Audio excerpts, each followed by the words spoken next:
how does ops look like for Sales Hacker or like any other, similar kind of a project that you worked on later on? Like, what would be like the biggest learnings? How did you manage to, run Sales Hacker on your own? Some of it was boring stuff. Like we had, managing budget. I just used a spreadsheet.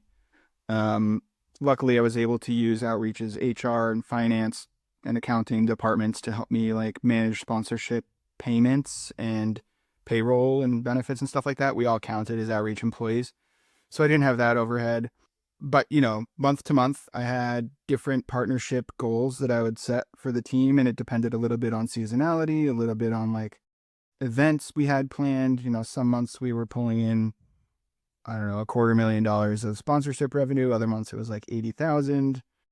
And we even things out. By the end of the year, I'm, spending less than I have brought in sponsorship payments. But from like actually operating it as a media brand, almost all of my effort in like managing the team, I can tell you about the team too.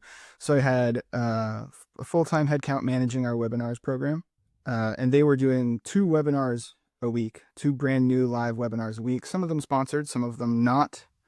And they're doing like content coaching, all of the promotion, production, and we were getting like, I don't know, sometimes up to 1,000 registrants per webinar, but usually like 400 or 500.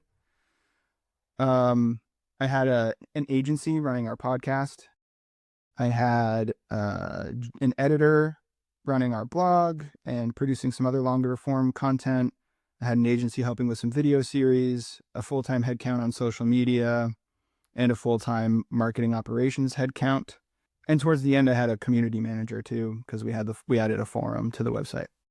So that was like the way the team was shaped. But like from an operational standpoint, everything revolved around sourcing really cool ideas and opinions. So it was all about trying to just like stay really present on LinkedIn and keep in really close touch with our network of contributors to figure out when they had something new or interesting to say and make it easy for them to contribute that content. And once we had like a voice memo or a really crappy outline or a transcript from a phone conversation that I had with them, a lot of the content operations and promotions flowed from there. So we would take it and turn it into a blog article, like ghost write it kind of for that. Some contributors like to do their own writing, but we did a lot. We helped a lot. Depending on how meaty the idea was or their content was, we could turn it into a webinar, and then that goes into a promotion machine that grows our newsletter list, send the newsletter to promote the content, and, the circle turns.